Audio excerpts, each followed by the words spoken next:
Thanks for tuning into BQ Conversations. In conversation with a very special company. They are in news almost every month, which is the sector at large, which is insurance. And on top of that, HDFC Life manages to do a few things right mostly, which keeps them in news even above that. So let's get in Vibha Padalkar, needs no introduction really, to talk about not really what's happening in the here and now, but what's happening over the course of the long and medium and the long term as well. Ms. Padalkar, thanks so much for speaking to us at Bloomberg Quint. I want to start off with a small here and now, and then we'll move on to the long dated conversation as well. You guys had this technology day, if I'm not wrong, a tech day. A lot of reports have been written about it on Thursday, and almost everybody's come back impressed. Now, I've heard NBFCs talk about becoming fintech companies. Is insurance moving towards that? I can say that we are certainly moving towards that, and we have a horizon of another 3 years by when we will almost certainly start thinking of ourselves as an insurtech. Yes, we will have bricks and mortar too. Yes, there will be an India, there will be a Bharat, but there will be a merging of the two, and especially as we reach out to millennials, and this is millennials anywhere in India, and that difference, as you know, is really merging between the two, and that's what really excites us. So, what is this the strategy to try and maximize the number of customers available because of data mining, etc., or is tech enabling you to even dole out new products as well as maybe dole out more profitable products? What's happening here? It's really all of that. So it is, how do we upsell to the customer? How do we give a pre-approved sum assured through the use of data analytics, as well as the last mile being very easy. So for example, we have significantly reduced from about 200 data points that we ask the customer to fill in to 8. Especially when we have his data already largely there, or we can enrich it through databases. We're also looking at how we engage with distributors, and wherein we can gamify how we can incentivize distributors for right behavior. We're also looking at customers wherein we can look at how we can service them at the distributor or the partner's site, how he can do his own, for example, especially younger population, how we can use bots. We use over 160 bots for us to be able to give a differentiated level of servicing. And also next point is on creation of platforms and ecosystems, how we can create homogeneous communities, whether it is for people looking at retirement solutions, which is something very close to our heart, or whether somebody is looking for a wellness kind of a platform. So it's really the entire gamut wherein tech is in the center of what we do, as against just being gratuitous. Okay. Now, you know, if I look at the NBFC space and a lot of NBFCs becoming fintech companies, because the landscape has changed quite materially. One, because there are very few companies right now with the, I mean, it may be short-term phenomenon, but very few companies available to lend, and the borrowing nature of the average Indian consumer has moved up quite significantly. So it's changed remarkably. How has the insurance landscape, to your mind, changed from what it used to be 10 years ago to now? And how would then, therefore, all of the initiatives that you're planning help you either expand your market share or just plain vanilla grow at a clip that you have been used to for the next decade of sorts? So just starting off with one data point, our partnership with Airtel, wherein we are issuing a policy in 1.5 seconds. You know, the same guy who might have walked into our branch and was patient enough to wait for 15 minutes, exactly what we've seen happening in banks or some of the NBFCs. So to solve that sounds great, but it has taken us quite a journey to be able to solve that, including moving to cloud. And that's really the expectation of the person who is coming onto those platforms and has a very different kind of expectation, whether on how we approach him, with data. He says, I've given you everything. Why are you asking this all over again? Or surprise me, or someone else, and that experience on someone else's platform is nice, and he will give you benefit of doubt maybe once more, and that's it. He'll never come back in terms of any of these ecosystems again. So we're cognizant of that. And yes, like some of the marquee NBFCs who have morphed into really becoming a fintech, that's exactly how we see our journey. But what is important is also that we will be where the customer is. Whether it's in the space of the digital realm or bricks and mortar, that is less relevant. But we have to be out there where the customer is. Okay, so where is the customer? And the reason I ask this question is, the most commonly used term whenever anybody talks about insurance right now is penetration. And there is enough and more data points available on both sides, right? I mean, I noted down a few as well this morning. Yes. Some of the people who keep on talking about how the policies issued as per the number of population available, or the sum assured to GDP, or life premium as a percentage of GDP compared to a lot of other countries, and how at times it looks equally saturated, and at times other data points reveal that there is enough scope for the number of years. Where are you on this argument? What is your view on the growth landscape for the space at large? Then we'll come to HDFC. I'll give you one phenomenal data point. Last year we covered more than 5 crore lives. There was a growth of 55% growth on the number of lives we covered. Those are kind of staggering numbers of people that we have been able to cover and continuing to cover. For an Airtel, for example, we cover 29,000 policies a day, and for a Paytm, close to 10,000 policies a day. And these are kind of numbers, and especially in the new ecosystem, wherein whether we've tied up with fintech players, we've tied up with health players who are in the fintech space, or education players, or cab aggregators in the fintech. So these are all completely new ecosystems wherein the number of lives, yes, these might be smaller ticket sizes, these might be episodic insurance, which the regulations now permit us, or less than 1 year or bite-sized insurance, doesn't matter. In our view, let the customer start learning to buy insurance, and some of the data points that you gave make it very important that this whole bogey that insurance is a difficult buy, it's a black box, we don't understand it, I don't need it, it's too expensive, all the excuses that people give as to why they don't buy insurance. It just needs to be, almost like fitting into every step of the way, in a very natural way in which that they buy insurance. And that's really the USP right now. No, so that takes care of the supply side. I'm wondering, what about the demand? I mean, if 40 crore people are insured already. So let me give you some data points here in the retirement space, right? From being about 6% of the population of people above 65, in 20 years' time, and it's trending in that direction, it's going to become 15% of the population. And consequently, people in the less than 20 years of age is going to go down, which is what this whole focus on retirement solutions means, that 15% of my population, which is above 65, and when you juxtapose this with the fact that inflation isn't going away in a hurry, net of inflation savings is going to be low 1 or 2%, and there's going to be reinvestment risk, especially the senior citizen favored product of fixed deposit. Every 5 years there's going to be reinvestment risk. So he is definitely going to run out of his money by the time he's 85. And today in our own families, people are in good health and 85 years of age. So that's one of the very significant, and these kind of, or even when I look at 68 million are the white collar population. Out of that, only 1 in 40 have bought insurance today, of the affording class. So this is a survey done by Goldman Sachs has done this. Right, so Goldman Sachs has done this survey wherein look at the numbers, and we've cut out of the overall just the Indian population, which critics or cynics might say they're not really going to be buying insurance because it's a day-to-day survival issue. I'll come to that too. But leaving that aside, like I said, just white-collar population of 68 million, 1 in 40 have bought it. So again, we're talking very large size of the opportunity. Coming to other than the 68 million that I talked about, also these small ticket policies like PMJJBY, which is a great idea by the government, and we've taken that off to extend it further. And how we are doing that is we've tied up with most of the small finance banks and microfinance, all the marquee microfinance outfits. And so we're piggybacking on those relationships wherein they are there in that space.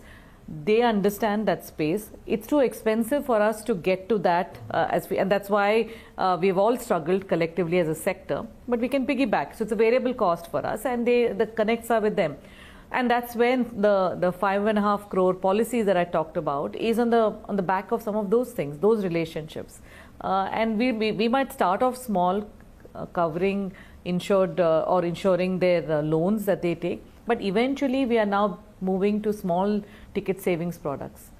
And that's how we see, even in that part of Bharat, that we are making a very significant progress into that. Okay.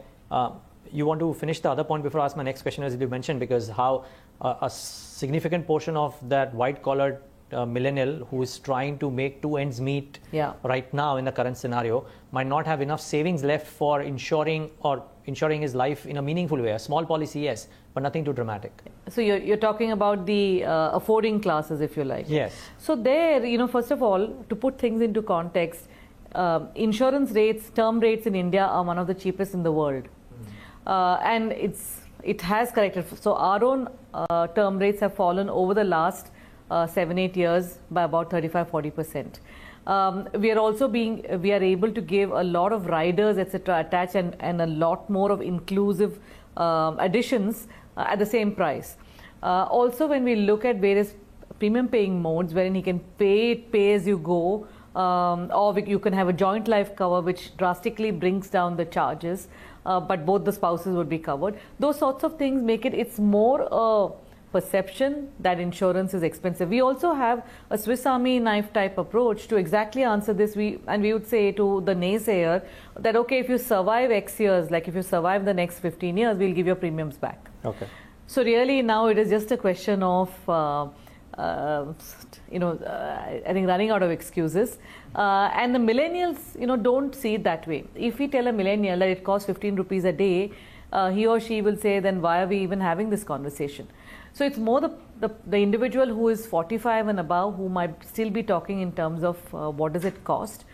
We are not finding that amongst the younger people. And really what we're selling, especially people who directly buy through our online channel, it's lesser about what it costs. It's about what is the cover, what riders, those sorts of a lot more constructive conversation rather than they've got over this bogey that it's expensive. So do you reckon that over the course of the next 5 years, I don't know if it's possible to predict, but let's say over the next 5 years, that percentage of policies that you sell would become a much larger proportion? And two questions rolled into one. Would then these therefore not be long dated products but maybe short bite-sized ones? And what's the kind of profitability that comes in with these products vis-a-vis the quote-unquote traditional products? Yeah, so I do see the proportion of bite-sized or episodic products increasing manifold. And also when you look at, say, an Airtel is on the basis of this is 249 rupee recharge, wherein the subscriber gets it free. But it's only as far as he is recharging that, right? So that's in a way bite-sized.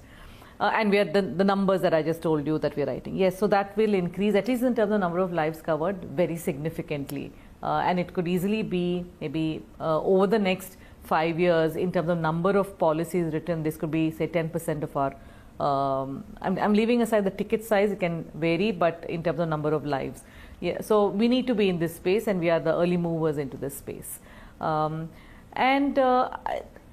think that in terms of just the where can protection get to give you a context, 10 years ago, it was less than 1% of our business. Today, it's 17% of our business in the first half of the year and growing. And the growth has been about 43% growth in the first half of the year. So the numbers are fairly significant. However, I do want to temper this. And it's not a question that you've asked, but if someone asks me what worries you, it's too early for Indian life insurance to do a lot of chest thumping to say, we are on the path that China went down, and protection is going to be 50% of our business, or a fairly large number. And reason I say this is that we need to equally give weightage and bandwidth to underwriting.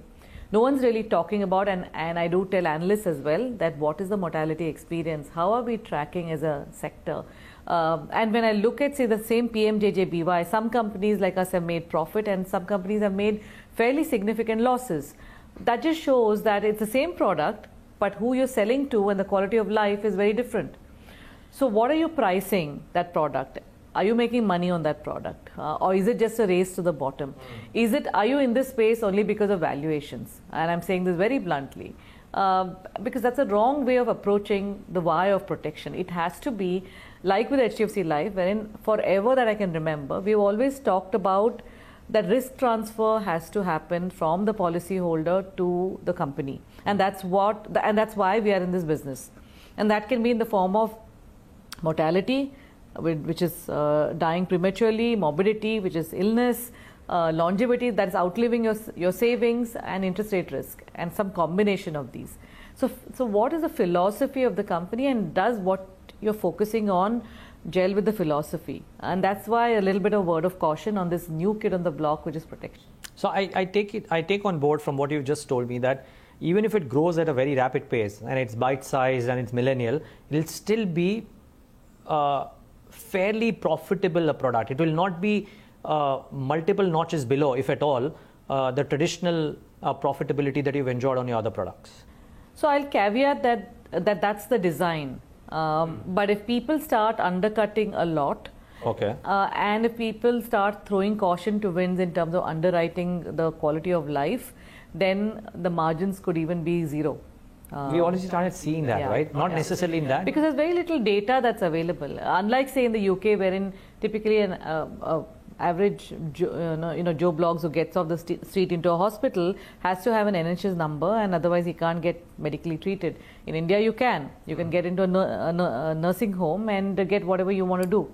So that is where right now it's very nascent. You don't know what is the medical history, and you're underwriting fairly large ticket sizes, and hence that margin can be zero. But yes, the priced margin should be attractive. Yeah, and which was maybe my follow-up question. I mean, when you look at how competition is shaping up, again, I mean, when you analyze the Q2 numbers and when you even read what experts have written, it seems that some players are indeed throwing caution to the winds in terms of pricing, and therefore, even if you want to be rational in your pricing, in order to feed off competition, you might start becoming a bit irrational. Is that a clear and present danger? Not right for now? HDFC Life. We are very clear that if we see losses being written today for which there is no coherent explanation of it being a one-off, that it can be explained that there was something that caused this kind of mortality experience, we will not enter that segment, or unless there was some strategic reason why we are in that. And we are finding that today. So in our credit life business, just after I took over, we looked at 6 relationships, and if they were bleeding heavily and there was no explanation as to how this is going to improve, then we really question as to, sorry, we will have to reprice this business because the experience is bad, and why should we be writing loss-making business into perpetuity? So one has to exhibit a fair amount of caution. Okay. In which case, I want your view on 3 data points that have, I think, confounded almost everybody when they look at these monthly numbers. And whether we like it or no, the monthly AP numbers, etc., when they come out, everybody tries to analyze, and then every quarter you analyze what's happened to the persistency ratios. I think we had this conversation in the last earnings conversation as well. They don't look at it just a 3-month basis. But 3 things that I would want to understand from you: your view on how the market is looking at persistency ratios, 31-month, 61-month, 13-month and 61-month persistency ratios. Your view on the trend of the value of new business margins, and how should people approach that? Let's start off with these 2. So on persistency, I commend the industry versus where we were 10 years ago, wherein there was this very irrational focus on growth or exuberance, if you like, and very little focus on persistency. And I think that's come around a full circle. So that's good, and there's been a significant improvement in at least the senior players on persistency. We ourselves are close to touching 90% on 13-month persistency and increasing. But will we get significantly higher?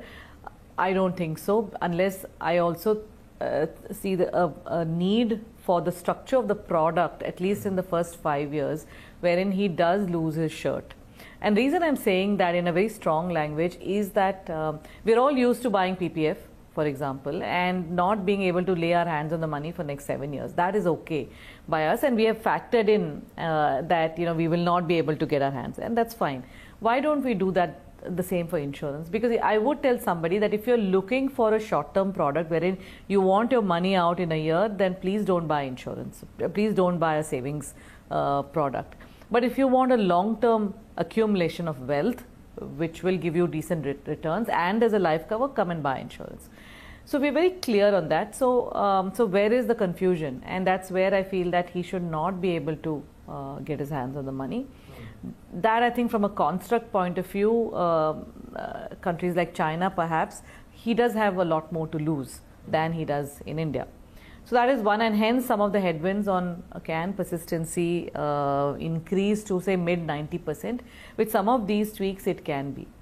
For example, today on a discontinued policy fund, he gets a guaranteed return, and often it's treated as tax-free. Erroneously, I grant, but the way he is looking at it is it's tax-free income. So you gross up 4% for tax-free, and it's a pretty decent return. So very little that he has to lose in a unit-linked product, for example. Okay. So some things are from a construct point of view, but a lot of ground has been covered and focus is there. But 13 month is okay. What about a lot of skeptics saying that 61st month persistency ratio? It starts off with what a 13 month is.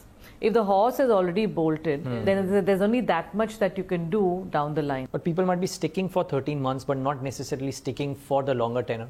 It happens, I think, only through more and more in terms of education to say that this is a long-term product. And there's no need for you to get out of this and see this as a 5-year product. Okay. I think it'll happen, but it will take some time for people to start understanding that they don't necessarily need to churn their policies just because the lock-in period is over. Okay. Your second on margins. Point is on margins. See, we have been the market leaders on margins by a mile and for several years. And that is actually part of what we are, because our shareholders are a key stakeholder for us, and for us all our stakeholders are important in equal proportion. The customer, the distributor, the shareholder, the employee, our vendors, and so if we have to attract money, and it's a very legitimate question, especially foreign investors, to say I have $100, why don't I put this in China, a Chinese insurance company? It's a valid question. So we need to, in terms of attracting capital to India, we have to be able to compete. And we've always been very cognizant of that, or even competing against other financial services products which have lower risk, for example. So that's the reason for what we do, and which is why your earlier question, we do walk away from businesses that don't make sense to us. We will not write loss-making business that has no strategic value, for example. And we will not, because we're not in a top-line game, and we've never been in a top-line game. I think overall value creation, so we've always consistently said growth in embedded value, so embedded value, operating profit, consistency in our assumptions in terms of operating embedded value metrics, that becomes important. And when you look at the weightage in our scorecards towards new business growth, that too is, I would like to imagine, is one of the lowest in the industry. So holistic growth is something that becomes important. Now your question as to how important for us growing our new business value or new business contribution year on year, at least a 25% growth is non-negotiable, because otherwise as a management team we would ask ourselves, what are we doing in this space if we can't deliver this and not be competitive. So that becomes important, and then if that's your goal, then you back solve for what makes sense in terms of which businesses, and also that forces you to find pools of profitability. Sure. And that's something HDFC Life has consistently done. So apart from consistently coming up with winner products, it's also consistently looked actively for pools of profitability, whether it is in the space of health and it is in terms of fixed benefit like your cancer care and cardiac care, etc. And also health indemnity, when we used to be allowed to do it, we were focused on that space. Unfortunately now it's a little bit on the back burner, but it's an area that makes a lot of sense for the customer, because you're not asking him to say for health you go there and then for life you come here, and he's just confused as to what's happening. Or annuity, for example, deferred annuity was another very good product and still doing well. Cure-ops, for example, people who are coming back from the UK and their pension can be tax-free. That was a space that was completely unexplored, so we looked at that space. And now into the non-par savings, the Sanchay Plus, and the more recently, launched Sanchay Par Advantage. So these are all innovations and pools of profitability that we think is now married along with how demographic changes are happening.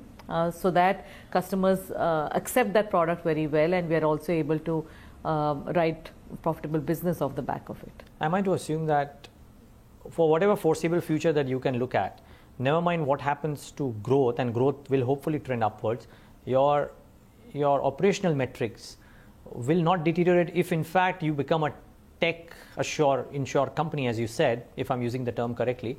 It will only enhance margins going ahead. None of our metrics should deteriorate. Okay. That's it. It's non-negotiable. Okay. And the very reason for us moving in that direction is for it to increase significantly. Okay, fair call.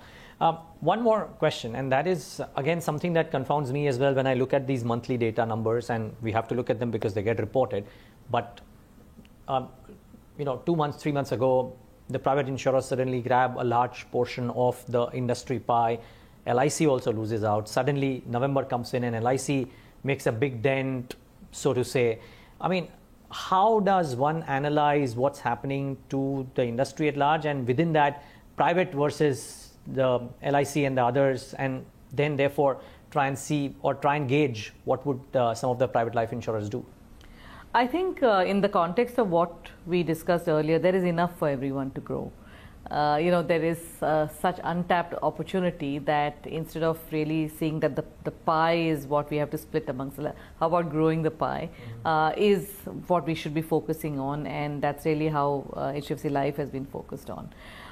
Some things that might be topical one-off month would be things like if product regulations are changing and there is a fire sale, if you like, you will see some one-off patterns emerging, and that's probably what explains what happened in the month of November. Okay, but you would largely believe that despite, November is an off month, let's not try and make it a trend, but you would largely believe that despite that and despite the competitive intensity that we spoke about as well, pricing need not necessarily remain a concern. It may be a concern for some of the others because others are willing to drop. You will not go down that route.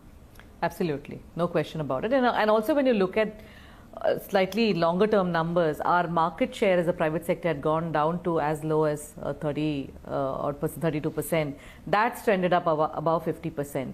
So it has been a brick by brick growth as against yo-yoing. It has been a very steady growth, and there I think what the private sector has done well, of course LIC is a force to reckon with, and with the sovereign guarantee, it's been around 60 years more than we have as a sector, and what the private sector has done well is one, innovation, two, technology, and three, opening up various channels of distribution like we have, apart from the agency channel or a bancassurance channel.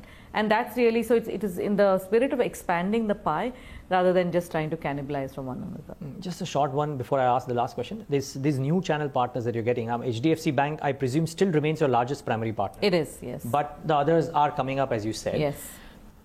If some of the channels perform really well, then as the natural course of business, that channel would demand maybe a larger piece of the cake as well. Is that a possibility or a clear and present danger that some channel is working really well and therefore the volume might go up there, but the profitability might just not, and you might not be in a position to tell no to that channel?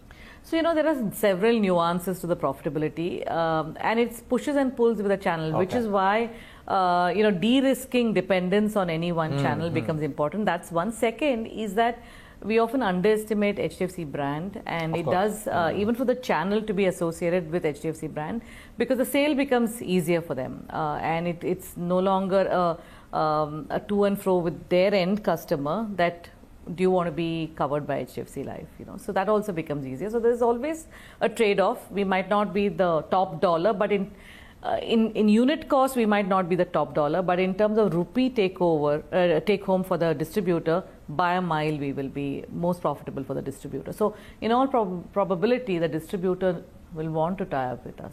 No, I don't think anybody underestimates the HDFC brand. If anything, far from it. One last question, and if there was a business available, an insurance business available, hypothetically, that you would get to buy, how would you value that business and figure out whether this is a good business to take over in the current situation or to leave it alone? What metrics, what profitability metrics, what valuation metrics would you use?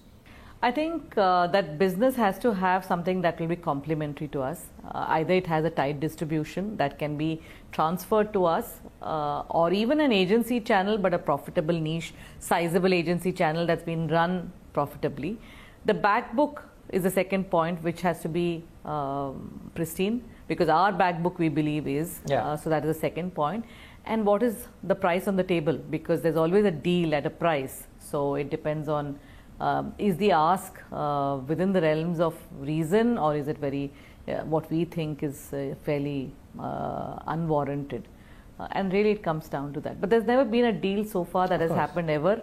And so it is complex. It's complex. We continue to look around for opportunities. We have the currency and the intent, but all the things need to come together for it to be a win-win. Okay. Well, it was a pleasure talking to you today. Thank you so much for giving us a snapshot of HDFC Life Thank as you, it stands right now. Thank you. And viewers, thanks for tuning in to BQ Conversations.